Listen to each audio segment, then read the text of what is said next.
একটি গাড়ির ধাক্কায় সেতুর দেয়াল থেকে নিচের দিকে ছিটকে পড়েন এক যুবক। তবে ভাগ্যক্রমে তার শার্ট সেতুর বৈদ্যুতিক খুঁটির সঙ্গে আটকে যাওয়ায় তিনি মাটি থেকে 20 ফুট উপরে ঝুঁকে থাকেন এবং বড় দুর্ঘটনা থেকে রক্ষা পান। এ সময় ওই যুবকের জ্ঞান ছিল না, অজ্ঞান অবস্থাতেই ছিলেন তিনি।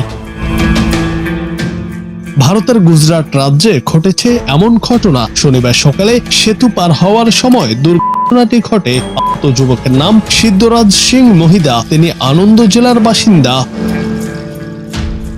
প্রত্যক্ষদর্শীরা জানান, গাড়ির ধাক্কার পর তিনি অচেতন অবস্থায় ছিলেন। বিষয়টি নজরে আসতেই পথচারীরা দ্রুত এগিয়ে এসে তাকে টেনে উপরে তুলে নিয়ে আসেন। এ সময় সেতুতে সাময়িকভাবে যান চলাচল বন্ধ হয়ে যায়। পরে তাকে হাসপাতালে নেওয়া হয়।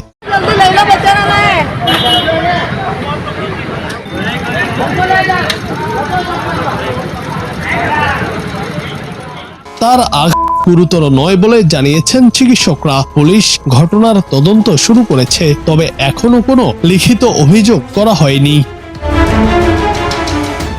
জুনায়েদ আহমেদ, বাংলা টিভি।